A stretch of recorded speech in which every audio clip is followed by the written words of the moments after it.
여러분 혹시 최근에 스타벅스 매장에 가서 좀 낯선 기분 느끼신 적 없으신가요? 예전에는 문을 열고 들어가면 은은한 원두 향기, 조용한 재즈 음악, 그리고 노트북 하나 펴놓고 여유롭게 일하는 사람들의 모습이 먼저 떠올랐죠. 그런데 요즘은 어떤가요? 입구에 들어서자마자 쉴 새 없이 울리는 배달 주문 알림음, 카운터에 수북이 쌓여있는 포장된 음료들, 그리고 헬멧을 쓴 배달 기사님들이 바쁘게 오가는 모습. 우리가 알던 그 도도한 스타벅스의 풍경과는 사뭇 다릅니다. 오늘은 바로 이 이야기를 해보려고 합니다. 스타벅스는 절대 배달을 하지 않는다.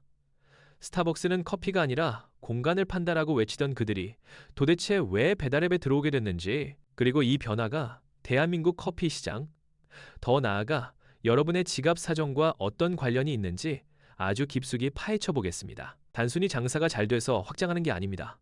이건 어쩌면 거인 스타벅스가 생존을 위해 선택한 백기투항일지도 모릅니다. 시간을 조금만 거슬러 올라가 보죠. 불과 몇 년 전만 해도 스타벅스의 위상은 지금과는 차원이 달랐습니다. 1999년 이대 앞에 1호점이 생겼을 때 스타벅스 로고가 밝힌 컵을 들고 거리를 걷는 건 일종의 문화적 과시였습니다. 된장녀 논란 같은 웃지 못할 사회 현상까지 있었지만 그만큼 스타벅스는 세련됨, 도시적인 삶, 그리고 무엇보다 프리미엄의 상징이었죠. 스타벅스의 창업자 하워드 슐츠는 항상 제3의 공간을 강조했습니다. 집도 아니고 직장도 아닌 온전히 나를 위해 쉴 수 있는 제3의 공간. 그래서 그들은 굳이 배달을 할 필요가 없었습니다. 아니, 배달을 하면 안 됐죠. 커피가 식어서 맛이 없어지는 것도 문제지만 배달로는 그들이 파는 공간의 경험을 전달할 수 없으니까요. 고객이 제 발로 찾아오게 만드는 힘, 그게 바로 스타벅스의 자부심이자 콧대였습니다. 그런데 영원할 것 같았던 이 철옹성에 균열이 가기 시작합니다. 바로 우리 동네의 골목 상권을 점령해버린 노란색과 파란색의 군단, 저가 커피 프랜차이즈들의 반란 때문입니다. 메가커피, 컴포즈커피, 백다방. 여러분 집 근처에만 봐도 이 매장들 한두 개는 꼭 있죠? 예전에는 싼 게 비지떡이라며 거들떠보지도 않던 저가 커피들이 무서운 속도로 진화했습니다.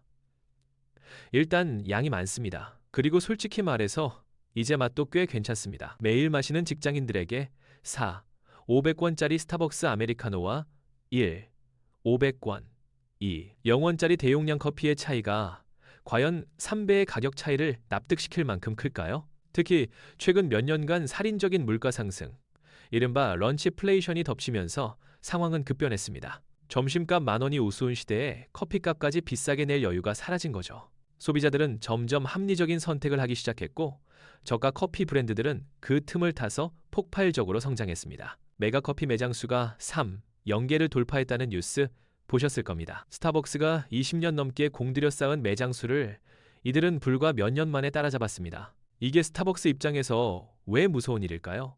단순히 저가 커피가 많이 팔려서? 아닙니다.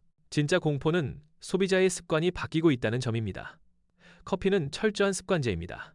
아침에 눈 뜨면 혹은 점심 먹고 나면 무의식적으로 찾는 게 커피죠. 그런데 소비자들이 집 바로 앞, 횡단보도 건너면 바로 있는 저가 커피에 익숙해지기 시작했습니다. 앱으로 미리 주문하고 슬리퍼 끌고 나가서 픽업해오는 그 편리함. 이 과정에 익숙해진 소비자는 굳이 큰 길가에 있는 스타벅스까지 걸어가는 수고를 하지 않게 됩니다. 즉, 스타벅스의 가장 큰 무기였던 찾아오게 만드는 힘이 약해지고 있다는 뜻입니다. 상황이 이렇게 되니 스타벅스 내부에서도 위기감이 돌았을 겁니다. 우리는 프리미엄이니까 괜찮아 라고 자만하다가는 시장 점유율을 야금야금 다 뺏길 판이니까요. 결국 스타벅스는 결단을 내립니다.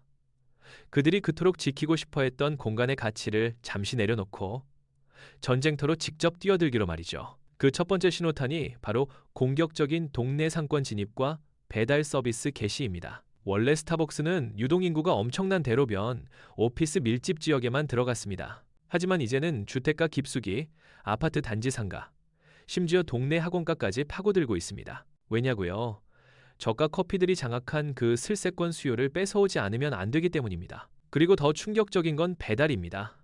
처음엔 자체 앱인 딜리버스로만 조심스럽게 시작했습니다.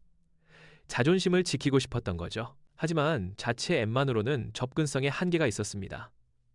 결국 배달의 민족 같은 외부 배달 플랫폼에 입점합니다. 이건 상징적인 사건입니다. 우리가 최고니까 너희가 앱을 깔고 주문해가 아니라 사람들이 많이 모여 있는 곳에 우리도 껴주세요 라고 태도를 바꾼 거니까요. 스타벅스가 배달을 시작한 또 다른 현실적인 이유가 있습니다.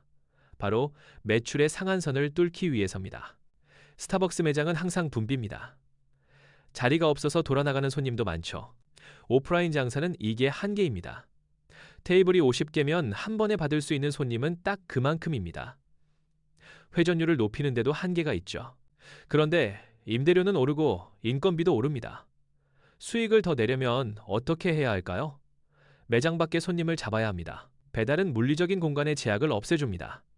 매장에 자리가 꽉 차 있어도 배달 주문은 무한대로 받을 수 있죠. 점심시간 피크타임의 매장, 내 사이렌 오더 주문과 동시에 배달 주문까지 쳐내면 시간당 매출을 극대화할 수 있습니다. 사실상 눈에 보이지 않는 테이블을 무한대로 늘리는 마법인 셈입니다. 여기서 우리는 조금 더 깊은 배경을 봐야 합니다. 바로 스타벅스 코리아의 주인이 바뀌었다는 점입니다. 아시다시피 현재 스타벅스 코리아는 미국 본사의 손을 떠나 신세계 이마트 그룹이 최대 주주입니다. 미국 스타벅스가 브랜드의 철학을 중시한다면 한국의 유통 공룡 신세계는 효율과 수익을 중시합니다. 이마트가 어떤 회사인가요? 한국 유통의 최강자입니다. 그들의 DNA가 스타벅스에 이식되면서 경영 스타일이 완전히 바뀌었습니다. 한국형 스타벅스, 이른바 K-스타벅스는 훨씬 공격적입니다. 굿즈 대란 기억하시죠? 여름과 겨울마다 열리는 프리퀀시 이벤트, 쏟아지는 한정판 MD 상품들, 이게 다 매출을 극대화하기 위한 고도의 마케팅 전략입니다. 배달 서비스 확장도 이 맥락에서 보면 아주 자연스러운 수순입니다. 신세계 그룹이 가진 방대한 유통 데이터와 결합해 돈이 될 만한 곳은 어디든 들어가고 어떤 방식으로든 파는 겁니다. 하지만 이런 변화가 마냥 긍정적이기만 할까요? 여기서 우리는 프리미엄의 딜레마를 마주하게 됩니다. 스타벅스가 배달을 시작하고 동네마다 생기면서 접근성은 좋아졌지만 동시에 희소성은 사라졌습니다. 이제 스타벅스는 특별한 날 가는 곳이 아니라 그냥 김밥 천국처럼 언제 어디서나 갈 수 있는 흔한 카페가 되었습니다. 매장 분위기도 예전 같지 않습니다. 조용히 책을 읽으러 갔는데 쉴 새 없이 울리는 배달의 민족 주문, 소리에 집중이 깨진다는 불만, 인터넷 커뮤니티에서 심심찮게 볼 수 있습니다. 편리해져서 좋다는 의견과 이제 스타벅스만의 감성은 죽었다는 의견이 팽팽하게 맞서고 있는 상황이죠. 결론을 내려보겠습니다. 스타벅스의 배달 진출과 공격적인 확장은 저가 커피의 무서운 공습과 변화하는 소비 트렌드 앞에서 살아남기 위한 처절한 몸부림입니다. 예전처럼 가만히 앉아서 손님을 기다리는 고고한 귀족으로는 더 이상 생존할 수 없다는 것을 그들도 인정한 겁니다. 저가 커피가 쏘아 올린 작은 공이 거대 공룡 스타벅스를 움직였습니다. 이제 커피 시장은 감성의 영역을 넘어 철저한 효율과 속도의 전쟁터가 되었습니다. 과연 스타벅스는 이 혼란스러운 전쟁통 속에서도 자신들만의 왕관을 지켜낼 수 있을까요? 아니면 그저 그런 수많은 프랜차이즈 중 하나로 전락하게 될까요? 배달 앱을 켜고 스타벅스 아메리카노를 주문하며 한 번쯤 생각해 보시면 좋겠습니다. 지금 내 손에 들린 이 커피가 편리함의 승리인지 아니면 낭만의 패배인지 말이죠. 오늘 이야기는 여기까지입니다.